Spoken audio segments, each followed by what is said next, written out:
Bonsoir, bienvenue. L'occasion de cette rencontre nous est fournie par une double actualité, une actualité théâtrale, une actualité éditoriale. L'actualité théâtrale est celle de la pièce mise en scène par Robin Renucci. Ici même, nous sommes dans les décors de la guerre des salamandres, une pièce qui est l'adaptation d'un roman d'un auteur tchèque, Karel Čapek. On va en reparler. Le roman éponyme date de 1936. La pièce que vous pouvez voir ici, ces jours-ci et jusqu'à la fin du mois d'octobre, est une pièce absolument de notre époque et même du futur. Et puis l'autre actualité qui nous réunit est la parution du livre de Pablo Servigne et de Raphaël Stevens et de Gauthier Chapelle, qui n'est pas là.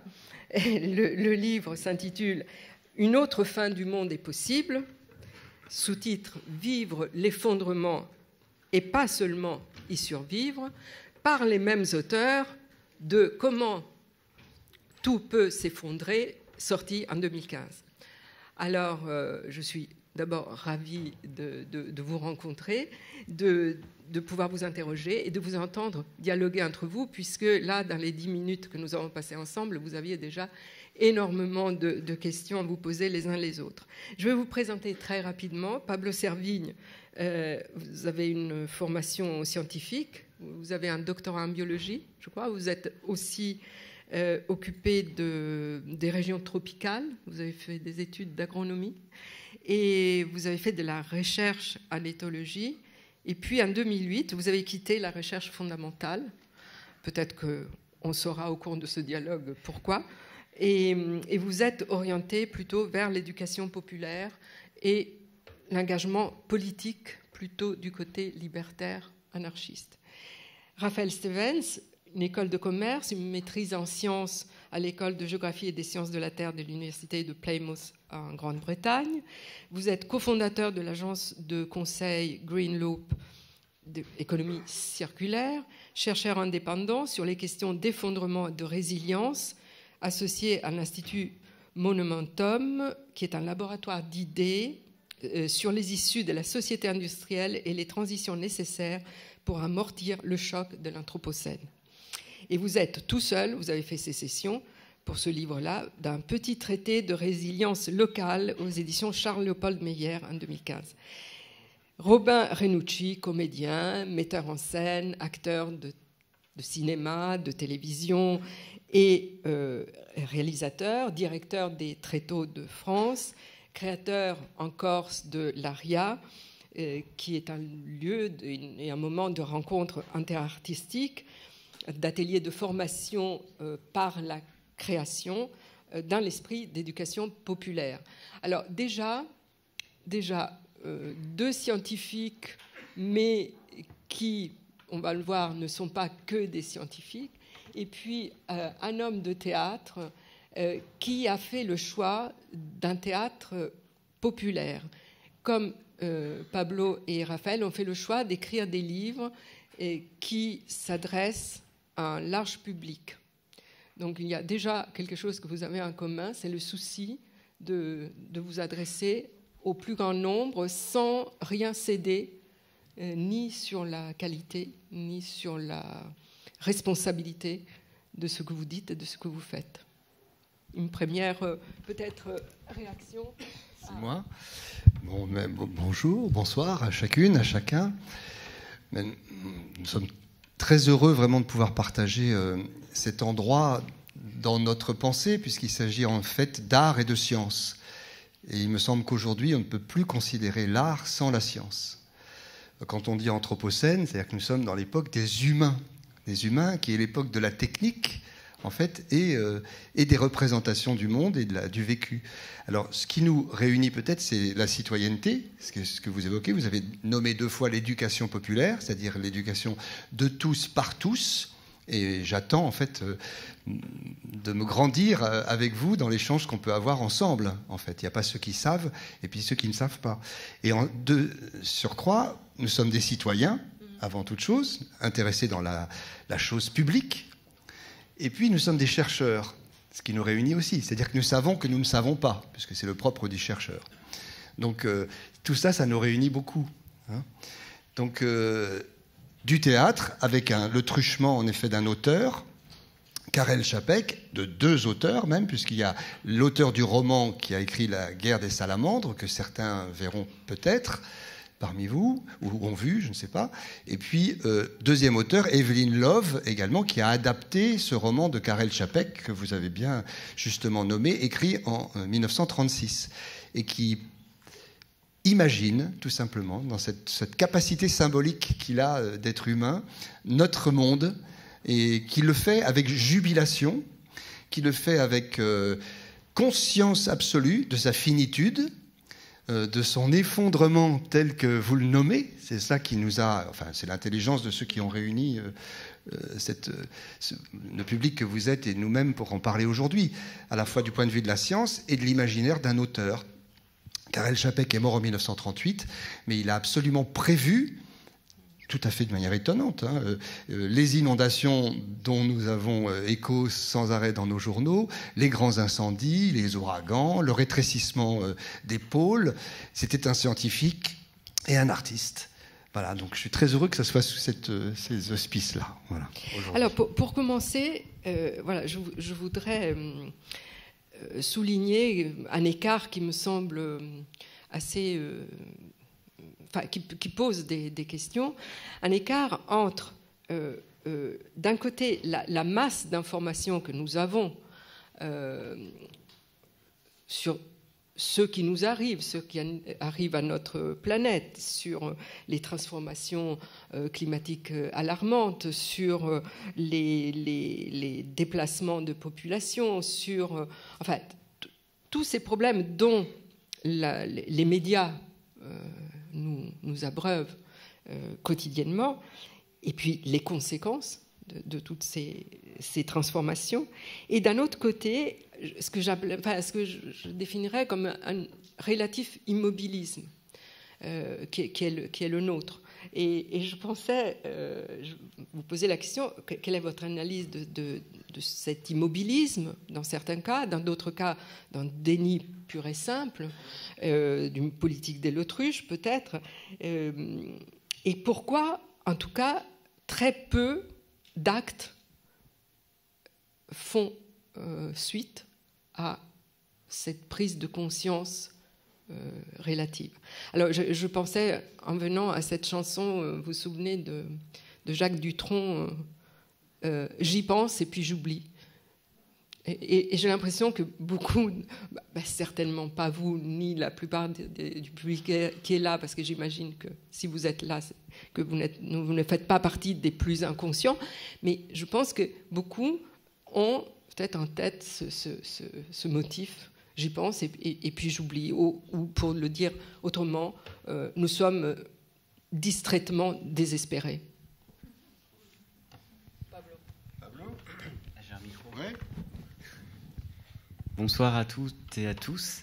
Je suis ravi d'être ici ce soir, juste pour dire que c'est touchant de revenir 3 ans après la sortie du premier ici dans la même salle, et très touchant d'être déjà avec Raphaël et de vous rencontrer et de rencontrer le monde du théâtre. Et c'est exactement ce qu'on a voulu faire avec ce livre, rencontrer science et d'autres mondes.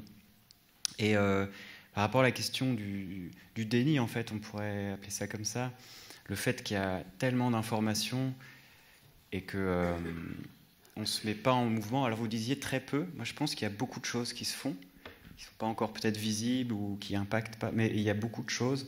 Il y a beaucoup de gens qui sont au courant, il y a des gens qui savent et qui ne savent pas, mais dans ceux qui savent, ils sont nombreux. Et alors ce qui est étrange, c'est qu'il y a parmi les gens qui savent, il y en a beaucoup qui n'y croient pas. Et alors parmi les gens qui savent, qui ont le courage d'y croire et qui se mettent en action, il y a ceux qui n'y arrivent pas ou qui s'épuisent ou qui font des burn-out, etc. Puis il y a ceux qui arrivent un peu. Il y a toute une sorte de biodiversité de posture, de réaction.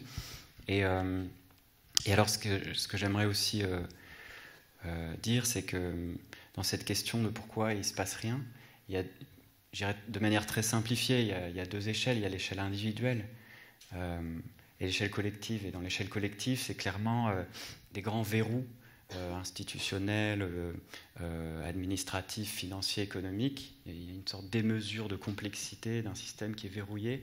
Le volant de notre voiture, il est bloqué. Et donc c'est vraiment une question politique que la science, elle peut un peu éclairer, mais elle n'a pas la réponse à ça.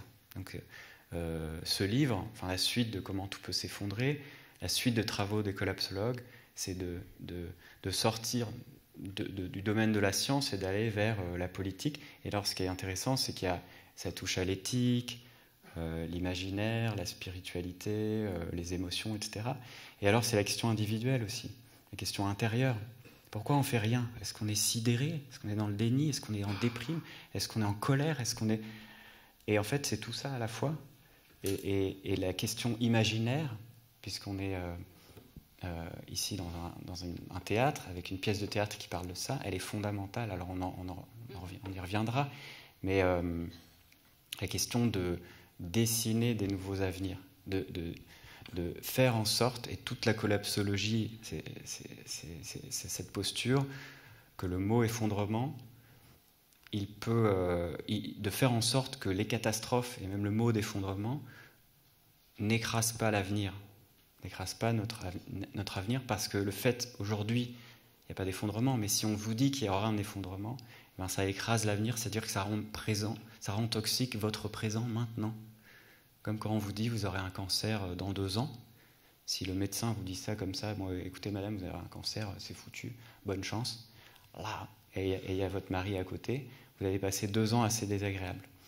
Si on vous le dit, voilà, avec la bonne posture, et on vous dit qu'il y a moyen de faire plein de choses pour bien vivre avec, vous allez ouvrir les horizons. Mais pour ça, il faut transformer notre imaginaire, c'est-à-dire trouver d'autres moyens d'exprimer ça. Et finalement, l'effondrement, la question de l'effondrement, le mot effondrement, c'est juste qu'une mise en récit de chiffres catastrophiques. Ce livre scientifique, c'est une mise en récit de chiffres catastrophiques. On fait un peu le même métier, en fait. De réagir, Raphaël? Raphaël, vous voulez ajouter quelque chose à ce que vient de dire Pablo? Dire simplement que le parcours qu'on a eu, d'abord bonjour à tous et à toutes, je suis aussi ravi d'être ici, que le parcours qu'on a eu depuis 3 ans, on a rencontré un public assez extraordinaire qui nous a vraiment ouvert les yeux sur beaucoup de choses. On a beaucoup appris de ce public, et que vraiment notre idée dans ce livre, c'était finalement rendre l'appareil et continuer notre travail de chercheurs, en vraiment puisant dans nos ressources aussi. C'était une épreuve pour nous-mêmes d'écrire ce livre. Mais voilà, le public nous a appris beaucoup de choses et nous a permis d'aller plonger dans une littérature qu'on ne sait pas encore. Et cette littérature est effectivement plutôt sur les aspects psychologiques, en tout cas dans les premiers chapitres, vous découvrirez ça. Et c'est toute cette question des émotions, de traiter en fait ce sujet si difficile, si prenant, si touchant pour nous tous. Et donc toutes ces émotions, qu'est-ce qu'on en fait? Comment est-ce qu'on les traite ensemble, collectivement, individuellement bien sûr aussi, mais collectivement probablement le plus urgent. Et c'est donc pour nous cette question qui est probablement la plus urgente, peut-être pas la plus importante, puisqu'il faut qu'on trouve le moyen après d'agir collectivement, de trouver des politiques, de mettre en place des luttes efficaces, utiles, qui permettent vraiment de nous ouvrir à de nouveaux mondes qui soient compatibles avec, bien sûr, avec l'ensemble du vivant. Mais donc voilà, je voulais simplement, en introduction, vous remercier, vous le public, pour cette attention que vous nous avez portée au cours de ces 3 dernières années, et en fait l'énergie que vous nous donnez au jour le jour de continuer notre travail. Donc, merci à vous. Alors, une question que je poserai maintenant d'abord à Robin Renucci. Comment entendez-vous ce mot de effondrement? Et quel imaginaire ce mot met en branle dans votre esprit, dans votre mémoire aussi? avant de poser la question précisément du choix de ce mot à Raphaël et à Pablo. Le corollaire pour moi de l'effondrement, c'est la lucidité en fait d'une finitude, de quelque chose qui est dans un mouvement qui peut être végétal, par exemple, où il y a une éclosion, un suspens, jusqu'à l'acmé d'une éclosion, et puis progressivement une décrépitude, qui est un mouvement auquel nous avons affaire régulièrement dans les saisons, dans la vie, autour de nous, nos propres vies, notre finitude. Nous vivons 730 000 heures en moyenne. Si nous avons 80 ans, eh bien nous le savons. Ce qui est sophiste, qui est menteur ou qui est inhumain, justement, c'est de nous faire croire à l'immortalité ou à tous les mensonges dans lesquels nous sommes. Donc la lucidité, la finitude de nos vies, l'effondrement, c'est une chose que je trouve tout à fait normale. En fait, je l'ai ressenti en fait enfant, peut-être pour plein de raisons que nous avons les uns et les autres personnels, de certains abandons qu'il faut faire dans nos vies, renoncements ou autres. Donc l'idée de la finitude, c'est la lucidité pour moi. Donc je trouve ça très riche. Après, il y a la façon d'entrevoir cette lucidité. Et j'ai choisi, jeune, et puis je continue à entraîner, en fait, autant que je le peux, le monde autour de moi, dans une forme de joie. C'est-à-dire que on peut tout à fait considérer que ce temps, ces secondes qui s'égrènent, que nous perdons sans arrêt, quand je citais le nombre d'heures, c'est un objet qui peut être lucide et joyeux, et pas forcément... donc ne pas se situer dans l'optimisme béat, non plus que dans le pessimisme de voir la catastrophe, mais les Grecs en parlaient tout à fait, c'est même un acte philosophique, la catastrophe, la façon dont ça donne toujours quelque chose. Mais plutôt se situer dans l'affirmation, voire même de moins en moins, ce qui me concerne, dans la résistance, c'est-à-dire ne pas faire face à des propositions qui nous ont faites, contre lesquelles il faut résister, mais au contraire affirmer d'autres possibilités. Et peut-être la première étant de savoir qu'on ne sait pas, voilà, première des choses, qui est donc commun aux chercheurs et aux artistes, et faire en sorte que nous avancions dans l'imaginaire, c'est-à-dire dans le champ symbolique, le champ de l'invisible. Ce qui me passionne. Donc je fais rentrer autant que je le peux dans un cadre, qui est un cadre de scène, ou un cadre de cinéma, ou un cadre de la vie, une forme d'invisible que l'on fait naître, c'est le sens même du symbole, c'est-à-dire faire exister par énoncer quelque chose d'abstrait et de présent, qui fait exister profondément quelque chose. C'est le champ symbolique. Et surtout face à une autre politique, qui est celle du visible, à laquelle nous sommes confrontés toujours. Le pouvoir même du visible, dans plein d'économies qui nous sont proposées. La visibilité de la matière, de l'argent, et les économies qui nous sont proposées. Donc, chercher à travers d'autres économies. L'économie de l'imaginaire, l'économie de la science, du partage, du don, du contre-don, et tenter d'affirmer d'autres possibilités face à celles qui nous sont proposées, unique d'ailleurs, qui est l'économie matérielle et financière. Nous sommes entrés depuis 2 siècles et demi dans un système qui a modifié totalement le cours de l'histoire du monde, de la planète, depuis seulement 250 ans. Et la chance que nous pouvons peut-être avoir dans ce moment d'effondrement, eh bien, c'est d'inventer un bonheur, bref, sans doute, mais enfin, qui est conscient du temps que nous avons. Et puis, la planète, de toute façon, elle va continuer très fort. C'est ce que raconte la pièce de Čapek. C'est l'humanité qui est en question. Et on peut peut-être réinventer pendant ce temps la qualité de notre humanité. Et donc, il faut bousculer sans doute certains systèmes profonds en affirmant d'autres. Et je pense qu'il y a d'autres économies, évidemment, que l'économie financière et matérielle. Donc, c'est là-dessus que j'ai envie, moi, d'avancer. C'est un combat, en fait. Le combat d'une affirmation, mais pas forcément une résistance. Voilà, une résistance qui consisterait à perdre de l'énergie, à repousser quelque chose. Quand on vous écoute, on a l'impression que vous aurez pu être le 4e auteur du livre. Je ne sais pas si vous avez la même impression que moi, Pablo. Je trouve que ça résonne beaucoup, ce qui vient d'être dit.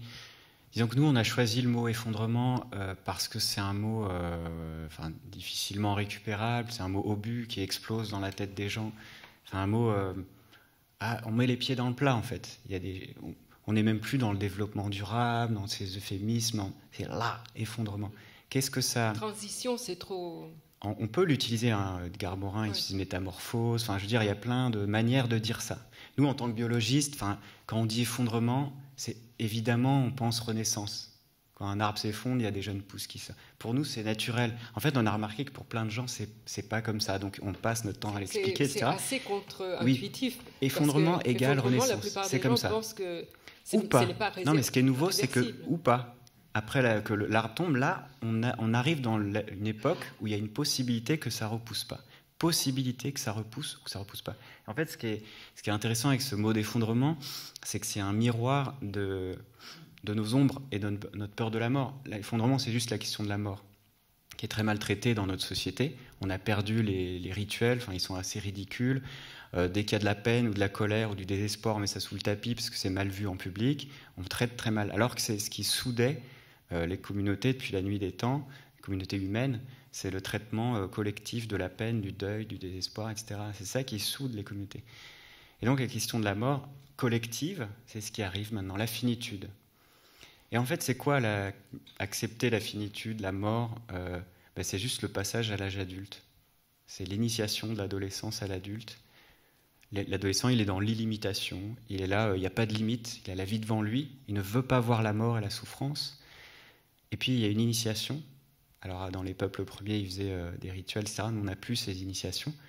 Et on est dans une société qui est devenue patho-adolescente, qui ne veut plus mourir et qui refuse les limites, au point d'en devenir toxique pour tout le monde. Et passer à l'âge adulte, ça se fait individuellement, mais après il y a une initiation, peut-être, je ne sais pas comment on fait pour passer à l'âge adulte collectivement, pour accepter notre finitude. Et alors accepter, c'est vraiment le mot qu'on emploie dans les courbes du deuil, vous savez, il y a tous les déni, colère, tristesse, et acceptation. Ça ne veut pas dire accepter bêtement la situation, tout est foutu, on l'accepte. Non, ça veut dire être lucide, et la posture collapsologique, c'est la lucidité, avec un peu de bienveillance, ni optimiste ni pessimiste, on s'en fout, on a besoin des deux pour agir, bienvenue tout le monde, mais c'est juste lucidité, et accepter, avoir le courage de voir en face les chiffres, les catastrophes, l'effondrement des populations d'oiseaux, d'insectes, mais c'est à pleurer, il faut avoir le courage de voir ça, accepter, c'est-à-dire se mettre, possibilité de se mettre en mouvement, c'est ça l'acceptation. Accepter la mort ou accepter la catastrophe, c'est la possibilité de bien vivre jusque-là. C'est l'histoire de la philosophie, bien vivre avec la mort, et de pouvoir peut-être limiter les dégâts. Raphaël Stevens, le premier livre que vous avez écrit ensemble, Tout peut s'effondrer, était un constat. Était un constat qui s'appuyait sur une vaste littérature scientifique sur le changement climatique, la destruction de l'environnement, des ressources naturelles, des énergies fossiles, la globalisation à outrance, etc. Ce deuxième livre, Comment vivre une autre fin du monde est possible, marque une autre étape. Et je vous disais tout à l'heure, je pense, j'ai l'impression que vous avez aussi changé de bibliothèque, parce que vous vous dites bibliophage, bibliopathe, etc. Et c'est vrai que quand on entre dans vos livres, on est entouré de citations, parfois d'auteurs qu'on peut connaître, d'autres qui nous sont beaucoup de la littérature anglo-saxonne. Mais enfin, bref, donc vous avez changé de bibliothèque, et là, même si le cadre scientifique n'a pas disparu, vous vous aventurez, je dirais, entre guillemets, dans d'autres domaines, qui sont des domaines, vous avez un peu évoqué, qui sont ceux de l'imaginaire, de l'émotion, de la psychologie, toute chose, ou de l'intuition, toute chose que la science regarde en se pinçant le nez. Intuition, encore ça va, parce que intuition en science peut être le moment où quelque chose se déclenche de façon très, très positive pour avancer. Ou alors, au contraire, intuition, ça peut être aussi le moment de défaillance, et là, c'est relégué. Bon. Mais je veux dire, il y a quand même une incompatibilité presque de nature entre la science, la raison, et tout cet éventail de sentiments vers lesquels vous êtes dirigé dans ce livre. Alors voilà, qu'est-ce qui s'est passé entre les deux livres ? À la fois dans notre monde et peut-être dans vos vies. Alors vous voyez là un bon exemple de la puissance d'un collectif, c'est justement de pouvoir changer de bibliothèque assez rapidement.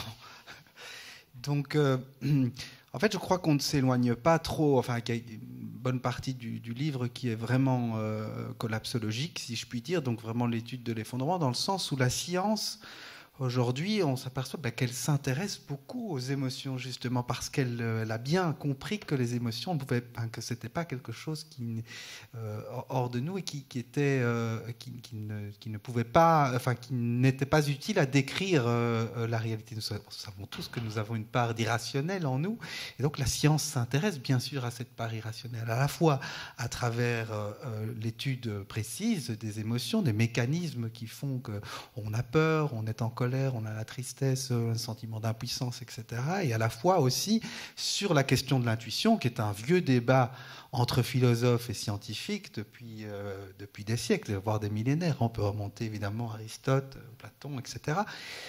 Et ce qu'on veut montrer, en fait, notre travail, c'est de faire donc une synthèse, de montrer que bien les deux modes cognitifs que sont l'intuition et la raison sont tout à fait complémentaires. Et d'autant plus quand on doit penser le futur. Ils sont absolument des deux modes cognitifs absolument indispensables. Seule la raison ne peut pas nous dire quand les choses vont se passer, quand est-ce qu'on va mourir, ou quand est-ce que la civilisation thermo-industrielle s'écoulera vraiment, ou qu'on pourra juger qu'elle s'est écoulée véritablement. Donc on doit faire appel à cet autre mode cognitif qui est l'intuition pour nous aider, pour nous engager vers une voie, vers l'action. Il ne s'agit pas tout le temps d'attendre, de comprendre avant de pouvoir agir, mais aussi agir pour comprendre. On sait que quand on est dans des systèmes complexes, ce qui est le cas aujourd'hui, évidemment, dans nos sociétés de plus en plus interconnectées, la mondialisation vraiment favorise cette interconnexion qui nous propulse, qui nous emmène dans des systèmes qui peuvent effectivement basculer très rapidement dans d'autres états d'équilibre dont nous ne connaissons pas toutes les conditions, et donc il faut nous armer d'autres outils cognitifs, pas seulement de la raison, mais aussi donc de l'intuition, pour nous permettre d'avancer. Alors si la collapsologie ne serait que basée sur la raison, eh ben, elle ne pourrait en rien nous être véritablement utile, puisqu'on serait finalement, on resterait dans nos laboratoires et la main d'un livre dans la main, et donc on aurait plus de chances de mourir rapidement que d'autres qui seraient dans l'action. Alors, oui, vous avez raison. La science s'intéresse effectivement de plus en plus aux émotions, la sociologie aussi, la philosophie depuis peut-être bien plus longtemps. Et si on parle d'émotions, Robin Renucci, on est aussi dans ce qui fait l'un des piliers aussi du spectacle, du théâtre en général, et d'un théâtre tel que vous le pratiquez, où l'émotion n'est jamais, justement comme vient de le dire Raphaël, n'est jamais disjointe, déconnectée de la raison, de la lucidité. Exemple, là, pour un instant, on revient à la guerre des salamandres, ce qui se passe ici, pendant le spectacle, où on rit du début à la fin. On rit des gesticulations de ces personnages qui sont grotesques, qui se croient très malins et qui finalement courent à la catastrophe, de tous ces personnages qui dansent vraiment sur l'abîme.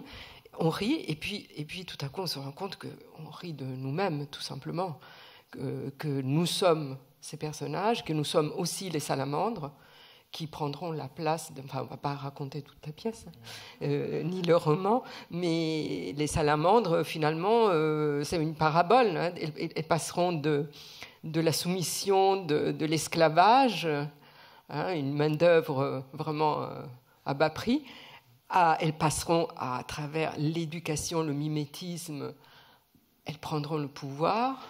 Elles vont reléguer les hommes dans un monde où il y aura beaucoup plus de zones humides que que de terre pour les hommes, et finalement, elles seront dans un système politique nationaliste, impérialiste, etc., jusqu'à peut-être leur propre autodestruction. Enfin, voilà, bon, mais justement, comment j'en parle comme ça parce que j'étais enthousiaste, pardon, hein, mais cette pièce, la façon dont cette pièce a été montée, jouée, etc., par 7 comédiens qui interprètent je ne sais pas combien de personnages. Mais justement, alors comment ne pas abuser des émotions? Parce qu'au fond, c'est ça la question que je voulais poser à travers tout. Aussi bien pour vous, en tant que scientifique, et que pour vous, homme de théâtre, artiste, comment ne pas abuser des émotions? Je crois surtout que c'est une question de reconnaissance mutuelle, ce que nous avons à faire ensemble, entre un public, des acteurs, et nous changeons souvent de côté, qui plus est. Donc il n'y a pas ceux qui montrent et puis ceux qui voient. Il y a ce qui est donné à voir et à entendre et qui nous réunit, en fait. Donc unir et rassembler, c'est un projet, plein d'espoir et plein de lucidité, dans un monde qui divise, qui compte justement sur la particularité des gens plutôt que sur leur singularité. Donc aiguiser la singularité, voilà un deuxième projet, dans un monde très uniformisant, et je passe mon temps à ça. Je parlais des économies. L'économie financière dans laquelle nous sommes fait face à d'autres économies, qui sont l'économie du savoir, comme on le disait, l'économie de la science, de la connaissance. Donc remettre en chantier ce désir face à la sidération, puisque c'est le même mot, se désidérer, c'est désirer, créer ce champ d'invisible, puisque le sidus étant ce qui arrête les étoiles, hein, être sidéré, c'est être arrêté par quelque chose, être pétrifié, voire au-delà de ce qui est arrêté, qui arrête le regard, eh bien c'est rentrer dans le désir, donc rentrer dans une forme d'inconnu. Comme je disais tout à l'heure, c'est invisible que nous créons par la pensée, par exemple, entre nous. Voilà. Mais retrouver l'autorité, ça me semble fondamental, l'autorité, c'est-à-dire la reconnaissance de ce qui nous augmente, hein, étymologiquement, l'auteur, auctoritas, l'augmentation, l'autorité, qui aujourd'hui est contredite par le pouvoir. Le pouvoir du visible, comme je disais, le pouvoir de la parole, le pouvoir du signe sur le champ symbolique. Donc retrouver du champ symbolique, retrouver de l'autorité entre nous. Et comme dit Montaigne, la parole est de moitié à celui qui la prend et à celui qui l'écoute. Donc faire en sorte que ces champs à réinventer entre ceux qui parlent et ceux qui reçoivent, qui postulent toujours que la parole doit voyager, c'est contrer le monde dans lequel nous sommes. Il faut commencer à pouvoir affirmer un projet politique, philosophique, scientifique, face à un autre projet qui a pris le dessus, qui sont les 250 ans de l'économie marchande et financière. Donc réinventer cela, ça demande une volonté politique très forte, non plus de résistance, je dirais, puisqu'on l'a essayé sur plein d'endroits, la résistance, mais d'affirmation, trouver que l'endroit de pensée puisse nous élever à un endroit de basculement potentiel.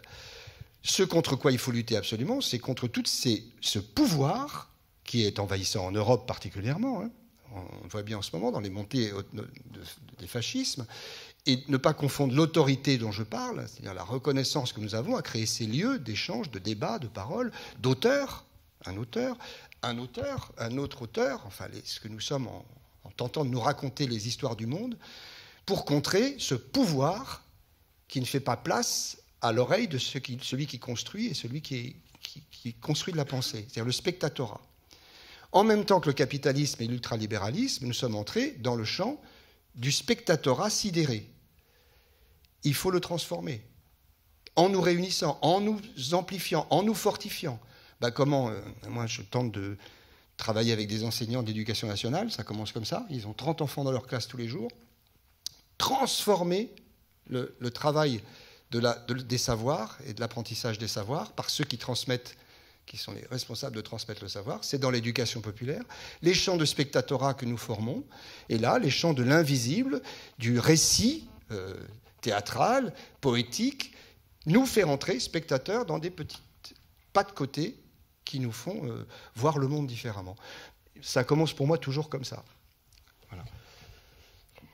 Pablo, ou Raphaël, comment justement vous présentez votre travail, votre recherche, vos réflexions à un public jeune, vous êtes arrivé, j'imagine, d'en parler devant un public d'élèves, d'étudiants ou même vos propres enfants.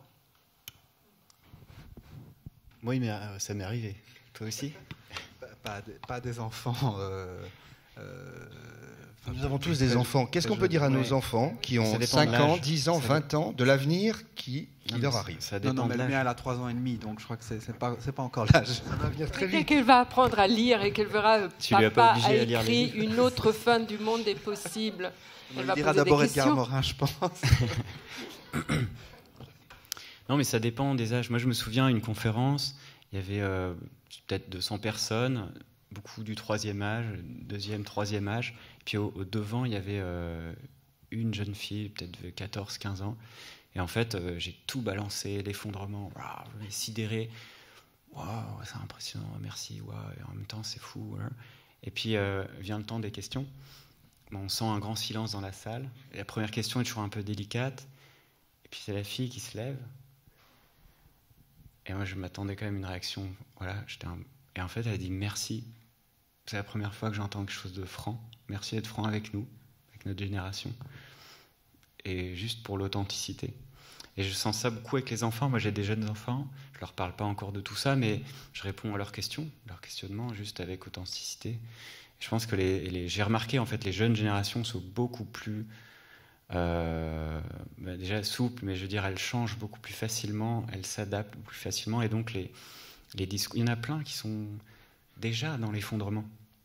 Je veux dire, il y avait une statistique qu'on met dans le livre, je ne sais plus combien de, genre 27% des enfants australiens de 10 ans pensent qu'ils vivront la fin de leur monde, enfin la fin du monde. 10 ans. Mais allons-y, il faut pas vouloir les protéger. Je pense qu'il faut être authentique, et ils sont OK avec ça. Quand ils sentent que vous n'êtes pas aligné, vous avez un enfant, vous leur dites non, mais c'est pas un vrai non, ils le sentent tout de suite. Ça va être un effondrement, mais ça va aller, mon chéri. Non, mais ils le sentent tout de suite. Tu vois, et ça va pas. Mais alors, est-ce qu'on ne pourrait pas se dire que, mais alors allons-y, pourquoi on ne va pas accélérer? Ça va, c'est en train d'accélérer. Non, mais pourquoi on ne s'y met pas tous pour accélérer l'effondrement? On pourrait se dire ça aussi. Pourquoi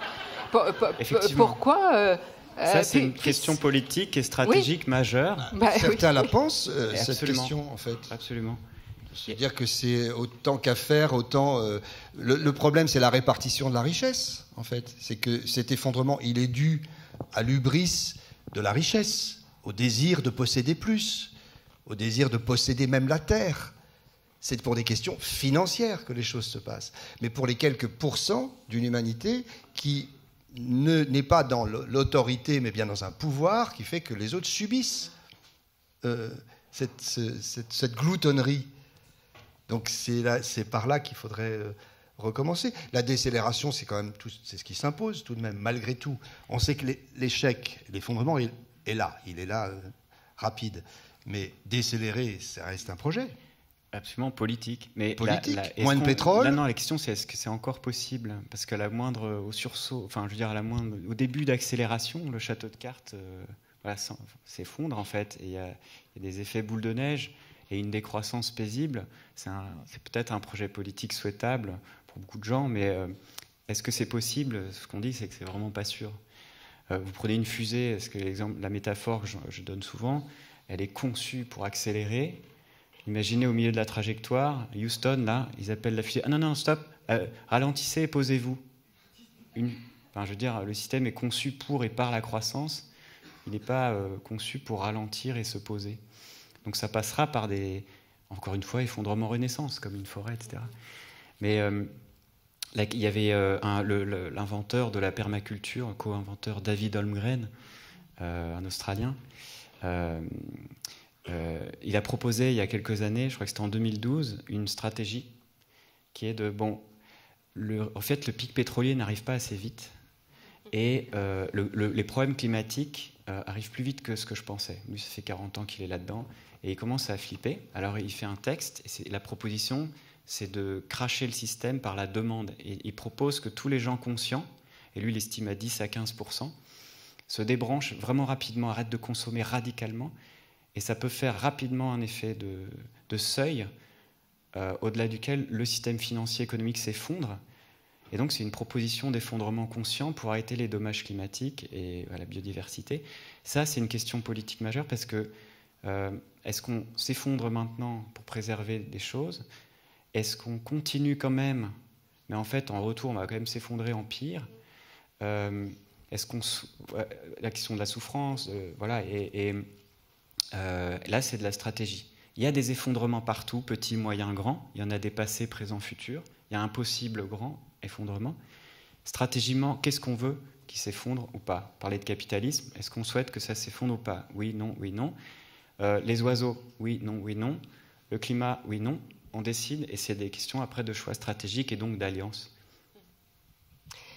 Alors, vous dites, Raphaël et Pablo, à propos de ce livre, vous dites les raisons d'être de ce livre, c'est se préparer à vivre les conséquences des catastrophes en cours et à venir, en recherchant prioritairement les liens entre humains et les liens avec les autres qu'humains, donc la faune, la flore, et surtout un sens à tout cela. Vous mettez l'accent, vous le faisiez déjà dans votre premier livre, mais vous insistez encore plus dans ce livre sur l'entraide, sur le fait de tisser des liens, sur le sentiment de fraternité, évidemment à mettre en place avant la catastrophe, si possible.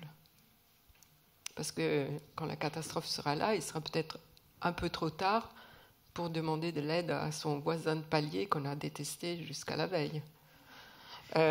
Si tant est qu'ils soient encore là, le voisin de palier. Mais alors, voilà, je voudrais que vous entendiez sur ce point qui semble merveilleux, mais voilà, qui pourrait aussi soulever quelques scepticismes. Ah, c'est dommage que Gauthier Chapelle soit pas là, parce que c'est avec lui que j'ai écrit ce livre sur l'entraide.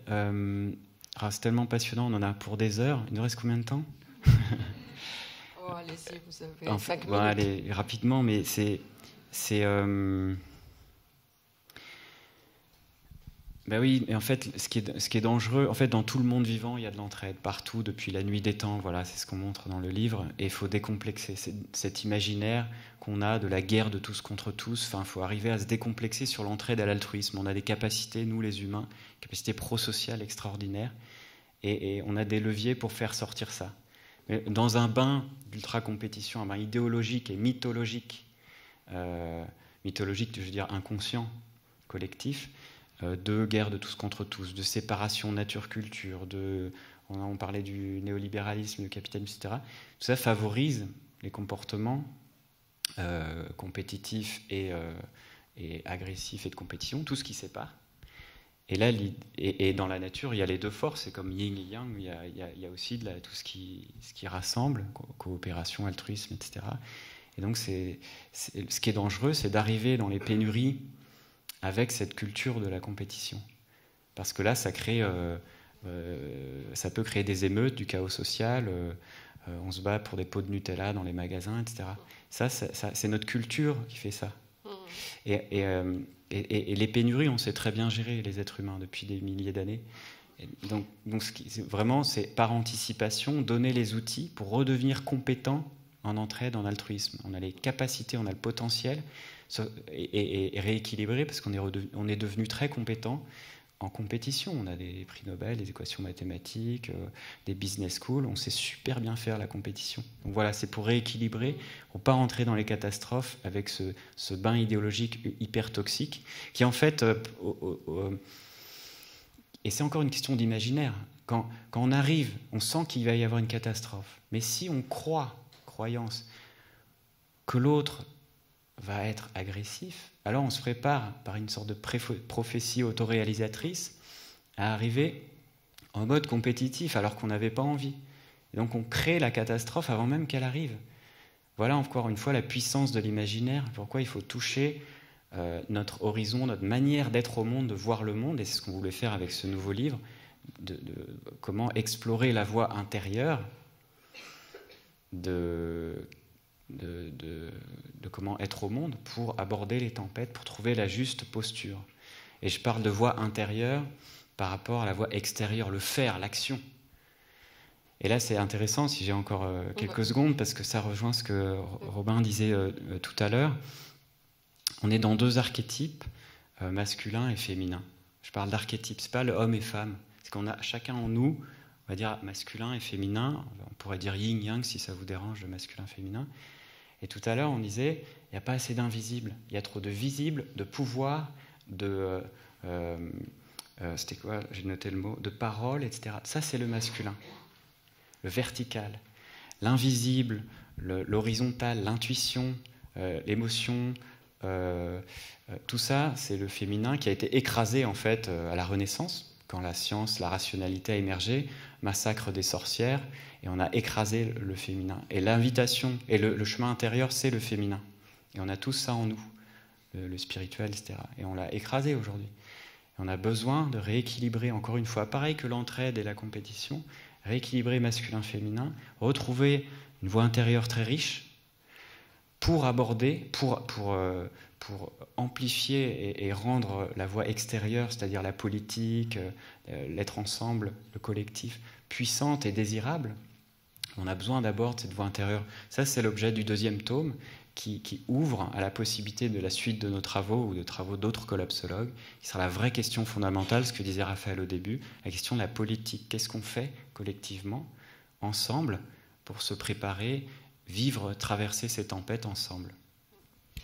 Alors, si je posais cette question, c'était pas comme ça pour me faire l'avocat du diable, mais parce que en même temps que votre livre, il se trouve, voilà, le hasard des lectures, en tout cas d'avoir commencé des lectures, en même temps d'un essai, d'un livre de Pierre-Henri Castel qui s'intitule Le mal qui vient, qui sort aux éditions du Cerf, et qui précisément est à l'opposé et qui voit dans ce qu'on pourrait appeler avec vous l'effondrement, quelque chose qui est de l'ordre de la rupture sociale, de la famine, de la guerre, enfin du mal, de la violence. Et puis il se trouve que je suis en train de lire un roman, puisque la littérature, le théâtre, beaucoup la science-fiction ont participé à développer aussi ces imaginaires. Un roman de Pierre Alféry, chez PEL, qui s'intitule Hors sol. Donc ça, c'est un titre qui devrait vous plaire, et qui se passe en 2103.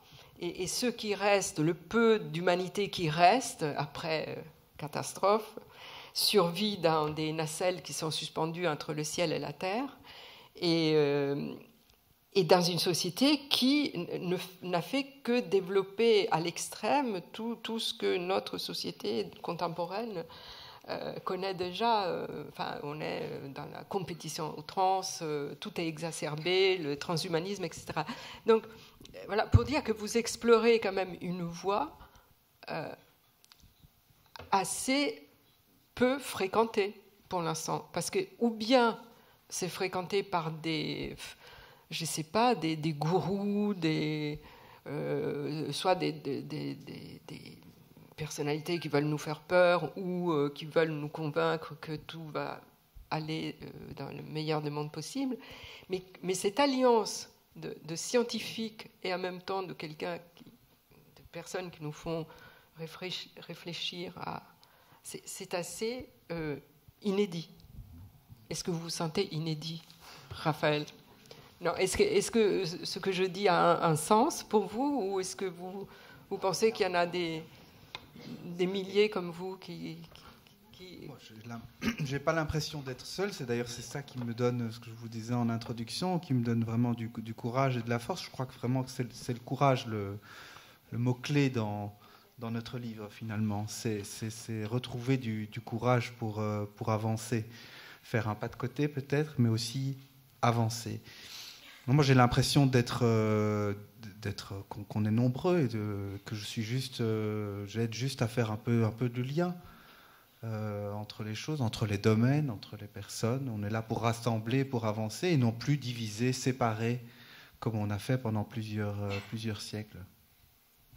Voilà, il ne faut pas non plus être angéliste. Autour de nous, certains pensent savoir et proposent des solutions à des questionnements que nous tentons de nommer comme ne sachant pas les réponses. Hein, c'est ce que nous tentons de faire tout le temps. Nous ne savons pas en cherchant. Mais certains, les populistes, les nationalistes, vont trouver des réponses immédiates à cet état systémique, en fait, puisque la question aujourd'hui de la migration des populations est liée au réchauffement climatique qui dure depuis 250 ans, à la perte et au refus d'équiper ou de fraternité à soutenir des lieux, des espaces qu'on abandonne. Donc ceux qui aujourd'hui donnent des réponses ont le pouvoir justement, donc il faut quand même ne pas les laisser prendre ce pouvoir tout de même. Donc il y a une nécessité de chercher plus, d'affirmer un peu plus aussi d'autres propos, dont la fraternité, le désir de penser ensemble et voilà, il y a un combat quand même qu'on peut mener. C'est pas pour autant que nous sommes dans une sidération nous-mêmes.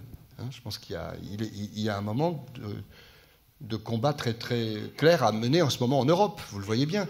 Ceux qui nient que dans quelques décennies, la migration va être 10 fois plus importante se trompent, puisque c'est une réalité économique, géographique, climatique. Donc il faut évidemment tenter de refuser les réponses immédiates du principe qui nous est proposé, de frontières, de nationalisme, et du rejet. Les situations se trouvent toujours dans les mêmes réponses immédiates par cela. Hein, c'est toujours l'autre. C'est l'autre qui va... et donc dans un rapport de pouvoir. C'est pour ça que je parle de reconnaissance de l'autorité à reconstruire dans des lieux comme ceux-ci, et d'être plus fort quand on se quitte, pour continuer autour de nous à créer des lieux d'oser savoir, en fait. Hein. Quand vous parliez de la majorité, c'est Kant. Hein, c'est vraiment tenter de devenir un peu plus adulte et ne pas céder à des injonctions qui nous sont faites de rester mineurs. Qui nous sont faites surtout, souvent, par des décideurs, des chefs de cela dont je parle. Qui n'ont pas encore... Oui. Qui ne sont pas parvenus à l'âge adulte. Oui, ou qui sont conscients. Moi, je ne suis pas très dire. angéliste là-dessus. Je pense qu'ils sont tout à fait conscients. Simplement, ils veulent se goinfrer un peu plus pendant le temps qu'il leur reste. Voilà, pour leurs 100 ans à venir ou les 150 ans pour leurs enfants. Mais je pense que certains savent très bien. Nous pouvons dire ce que nous disons là. Čapek l'écrit en 1936. Il n'est pas seul à l'écrire en 1936. La climatologie, elle existe depuis bien plus longtemps qu'on ne le pense. Cela est prévu. Ça se sent que le climat se réchauffe, que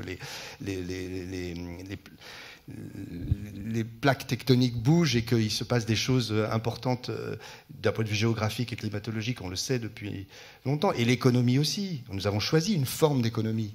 Depuis Adam Smith, depuis Bernard de Mandeville, qu'il cite très bien en 1705, on sait il suffit de relire La fable des abeilles ou Adam Smith.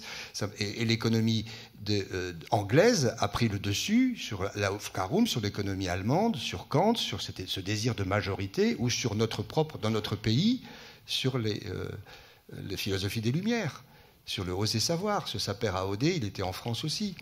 Simplement, c'est l'économie financière qui a pris le dessus. Voilà. Donc il me semble qu'à ce moment-là, je me suis amusé à faire 3 pièces là-dessus, ce cheminement-là, en partant de Balzac, en partant du faiseur de Balzac, c'est-à-dire de la dette individuelle, collective, ensuite en passant par une autre pièce sur la question du pouvoir, de la financiarisation, qui est ce que nous vivons depuis 50 ans, hein, dont aujourd'hui on le lit davantage dans nos journaux, que des entreprises ferment parce que des actionnaires en veulent plus. Mais ça, on le sait depuis 50 ans, 100 ans presque. Et aujourd'hui, c'est pareil sur la spéculation sur la planète.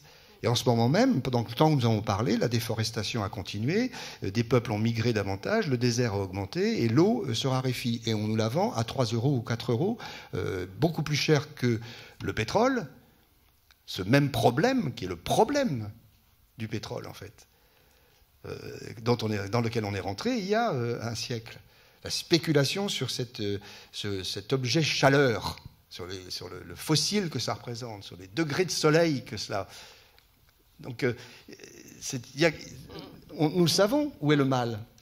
D'ailleurs, il y a cette scène dans la pièce qui se déroule autour de cette table. Enfin, le soleil, vous voyez que là, c'est un soleil, c'est la base. Cette table qui est à la fois la table de réunion, justement, des actionnaires, et qui pourrait être aussi une représentation de la Terre plate. C'est une table monde, oui, on le voit. Une table monde. Et juste pour poursuivre ce que vous disiez à un moment donné à propos de Čapek, il disait que son roman, dont est tirée la pièce, n'était pas une utopie. Il disait, il ne s'agit pas d'utopie, il s'agit d'actualité. Ce n'est pas une spéculation sur les choses à venir, c'est un reflet de ce qui est, de ce qui nous entoure. Ce n'est pas une fantaisie. De la fantaisie, j'en suis toujours prêt à en rajouter gratis tant qu'on en voudra. Mais je voulais parler de la réalité. Je n'y peux rien. Mais une littérature qui n'accure de la réalité, de ce qui arrive vraiment au monde, des œuvres qui ne veulent pas réagir devant cette réalité avec toute la force dont la pensée et la parole sont capables, cette littérature n'est pas la mienne. Mais même s'il ne s'est agi que d'un prétexte pour parler des affaires humaines, il a bien fallu que l'auteur se mette dans la peau des salamandres. Ce fut là une expérience un peu froide et humide, mais en fin de compte tout aussi merveilleuse et tout aussi terrible que de se mettre dans la peau des êtres humains.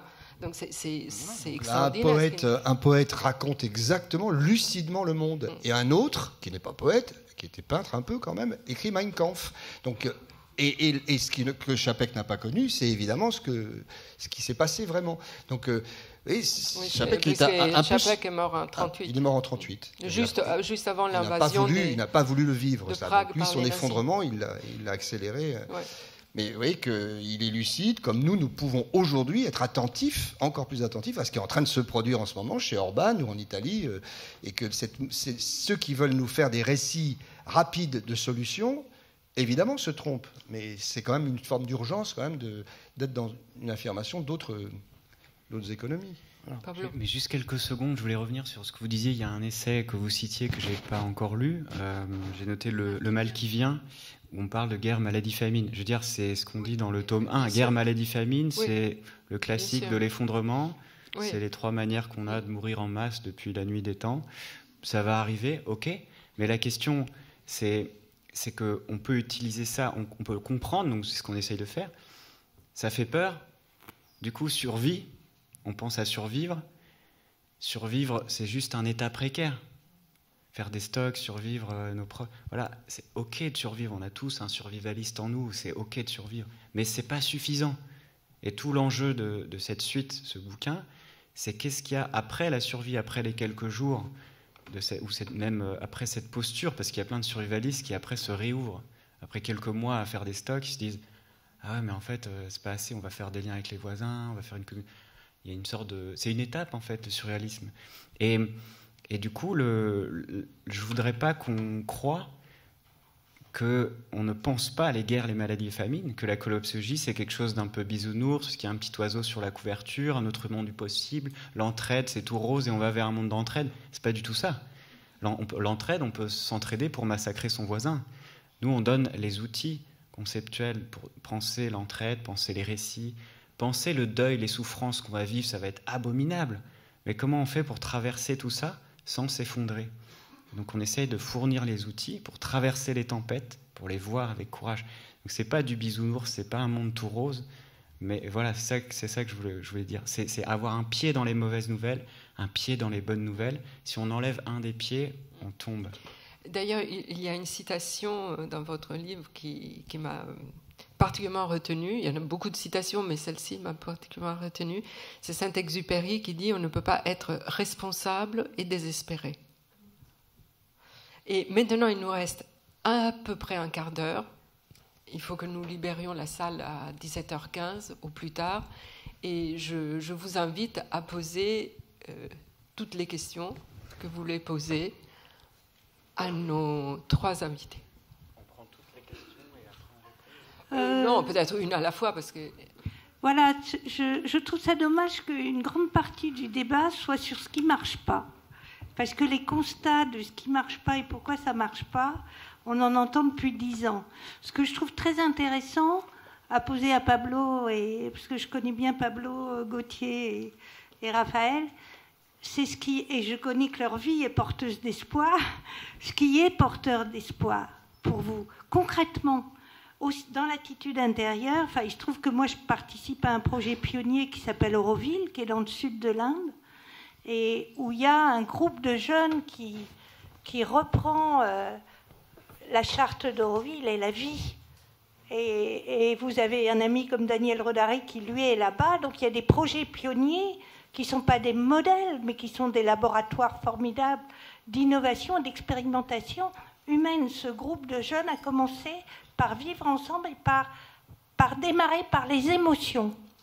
Parce qu'ils savaient qu'à l'arrivée, s'il n'y a que juste des projets de faire sa maison ensemble, de planter ensemble, de faire tout ça, et si les émotions au départ sont dans les caves et pas partagées, ça ne marche pas. Donc je trouve que votre livre est très intéressant parce qu'il commence là où ces jeunes commencent en disant...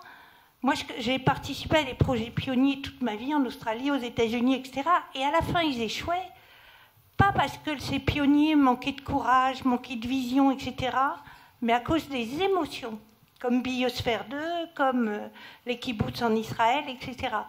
Et donc, ça, c'est très important. Mais après, il faut, dans cette traversée des émotions, au service de quel projet concret? Alors, je ne sais pas si c'était vraiment une question, mais... Voilà. Ah, mais il y a plein de choses. Je vous invite à vous procurer le livre. Non, c'est d'ailleurs il y a une critique de l'espoir parce que l'espoir est très passif. C'est attendre, attendre. Non, il faut aller vers l'espoir actif. C'est pas espérer, c'est pas juste avoir des chances savoir qu'on a des chances qu'on peut s'en sortir. Non, c'est espérer, c'est voir ce qui a du sens et passer à l'action. Moi, ça me fait penser aux jeunes pousses et aux mauvaises herbes. En fait, il y a un truc qui s'effondre dans la forêt, et puis il y a les jeunes pousses qui arrivent. Les jeunes pousses, il y en a plein partout. Le film Demain, c'est juste une photo partielle de ce qui est en train d'émerger. Auroville, les ZAD, partout. Alors, c'est de partout. Et donc, c'est des jeunes pousses on ne sait pas si elles vont grandir, si elles vont donner un grand arbre, mais elles vont dans tous les sens, et il faut nourrir cette diversité, ce foisonnement. Il faut nourrir les mauvaises herbes. Et j'ai une bonne nouvelle, les mauvaises herbes gagnent toujours à la fin. Moi, du coup, j'ai envie de rebondir là sur 2 petites choses. Ce qui vient juste d'être dit par rapport aux émotions, madame, je ne sais pas comment vous vous appelez. En quoi les émotions peuvent être porteuses d'action à une toute petite échelle avec des copains. On s'est retrouvés il y a quelques jours pour simplement partager où on en était, qu'est-ce que c'était pour nous l'effondrement, et simplement d'écouter les autres sans réagir, sans débattre, simplement, voilà, j'en suis là. Et du coup, il y avait beaucoup d'émotions. Et je crois que le lendemain, on était 12, et le lendemain, je crois que tous, on a eu un regain d'énergie énorme. Sans savoir pourquoi, simplement, on s'est posé, on s'est dit, voilà ce que je vis. Et le lendemain, on a tous été dans l'action, dans notre vie. Enfin, moi, je l'ai senti très très fort. Donc ça, c'était juste pour rebondir. Je pense que le partage des émotions, comme disait tout à l'heure Raphaël, et Pablo aussi, je crois, de le partager, de l'écouter, juste de l'écouter, sans réagir, permet de repartir. Et ensuite, une question. Pablo, là, à la fin, tu as dit que dans l'entraide, il y avait, c'était d'amener des concepts pour aider à traverser tout ça sans s'effondrer. Moi, du coup, ça m'amène à la question de... Intérieurement. Mais pourquoi éviter de s'effondrer intérieurement? Moi, je sens en ce moment que les quelques effondrements que j'ai pu vivre dans ma vie, et en ce moment, j'en viens, depuis que j'ai lu Comment tout peut s'effondrer. Non, mais dans le sens que je vis un vrai effondrement personnel, intérieur, mais je sens que quand, justement, je le partage, je commence à en discuter, que je lis d'autres choses qui me permettent de rebondir, ça me permet d'aller plus loin que là où j'étais. Mais j'ai eu besoin de m'effondrer. Si je ne m'effondre pas intérieurement à un moment, ben, je ne vais pas évoluer. Du coup, pourquoi éviter de s'effondrer? Oui, merci de préciser. De s'effondrer totalement, en fait. D'aller jusqu'à, par exemple, au suicide, etc. Mais évidemment, l'invitation de passer le deuil. C'est une vision simpliste. Le deuil, c'est quand même un peu simpliste, mais ça permet de faire des déclics. C'est-à-dire que l'idée, c'est qu'en fait, ce livre, c'est un coup de poing dans le ventre bienveillant, le tome 1.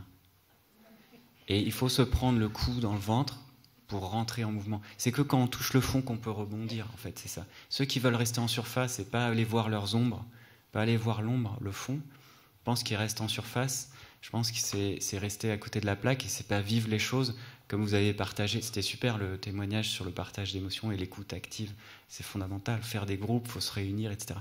Donc effectivement, il y a des petits effondrements, peut-être moyens, je ne sais pas, ou même des fois vous pouvez vraiment vous effondrer. Je veux dire, changer de vie, changer de boulot, les ruptures de couple, les morts dans la famille, etc., les décès, c'est des effondrements. On va en vivre plein. Les catastrophes, les ouragans, on va vivre plein d'effondrements dans notre vie. Des micro-effondrements. Moi, ce que je parlais, c'est éviter un effondrement radical. Par exemple, quand on dit ça peut ne pas repousser à la fin, c'est ça. Une population d'oiseaux diminue, elle peut repartir. Mais à un moment, une espèce disparaît. Ça, c'est plus qu'un effondrement, en fait, c'est une extinction. C'est irréversible. Ça, c'est irréversible. C'est l'irréversibilité qui... Après, voilà, ça arrive aussi, mais c'est l'intention, quand même, c'est, comme dit Yves Cochet dans La Postface, s'il y a une éthique de l'effondrement, ça serait diminuer le nombre de morts. Et j'ajouterais aussi de la souffrance. C'est tout. Enfin, c'est tout. Une question ici, peut-être. Micro, je ne sais pas où est le micro. Bonjour, justement, vous parlez d'Yves Cochet. Est-ce que vous datez l'effondrement radical? Parce que Yves Cochet parle de 2030. Avant 2030. Avant 2030. Oui, je suis d'accord. Mais vous êtes d'accord? C'est mon intuition. Voilà. Votre intuition, c'est qu'avant 2030, c'est mort. Non, c'est pas mort. Enfin, vous peut-être, mais...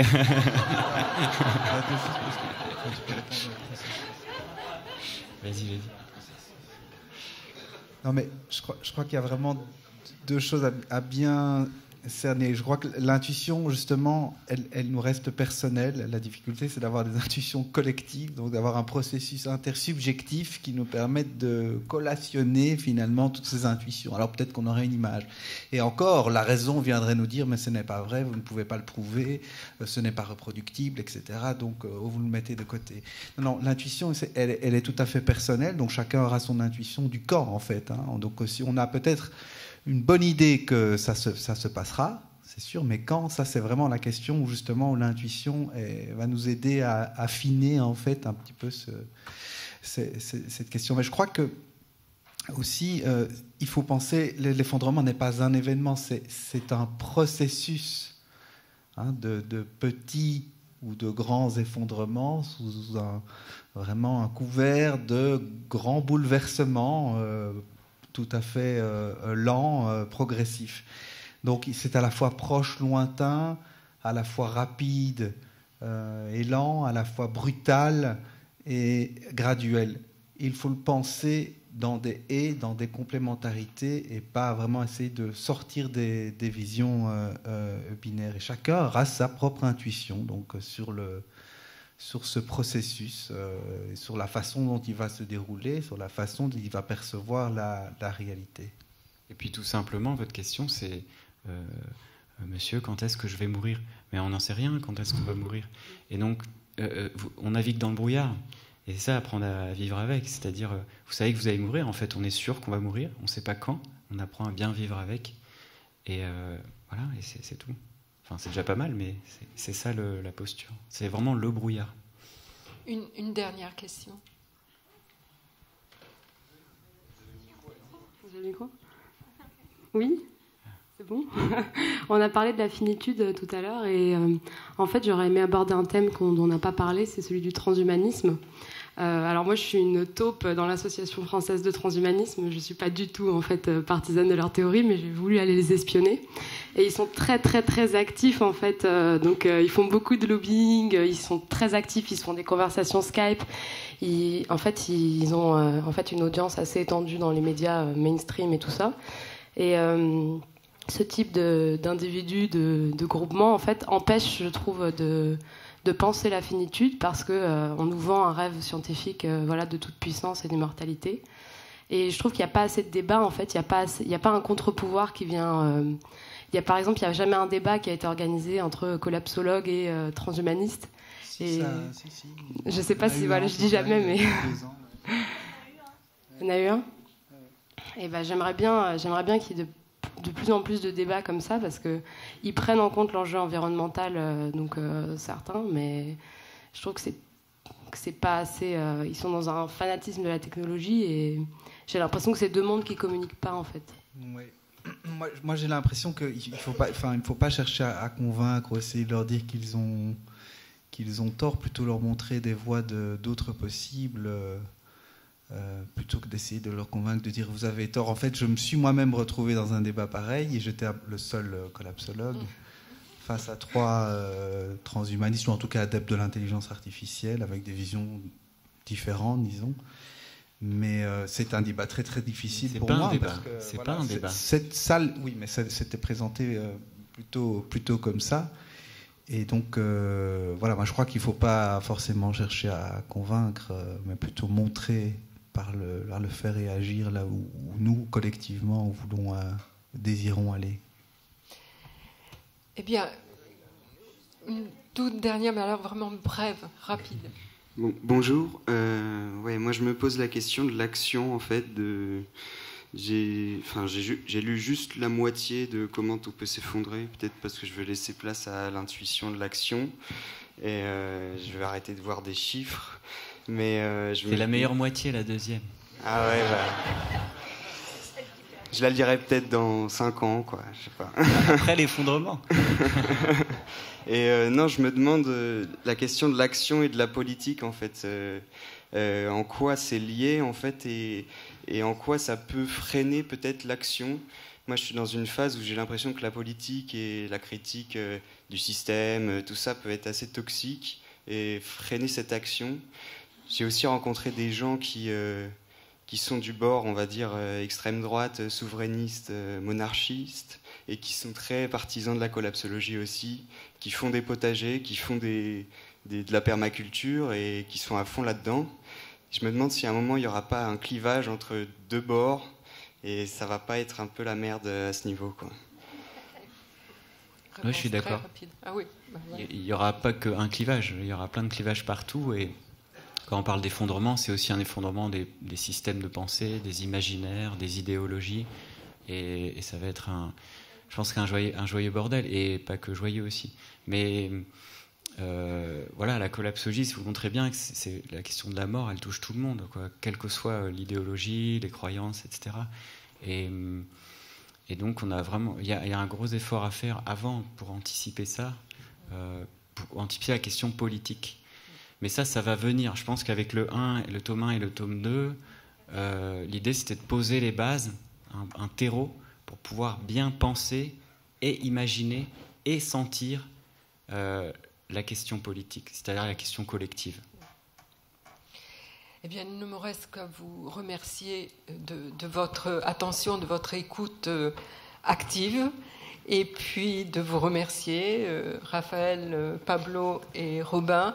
Et puis, en attendant cette fin du monde, ou en tout cas cet effondrement, je vous conseille, vous avez encore le temps jusqu'à la fin du mois d'octobre, de venir voir la pièce La guerre des salamandres, qui est une pièce absolument magnifique et magnifiquement mise en scène.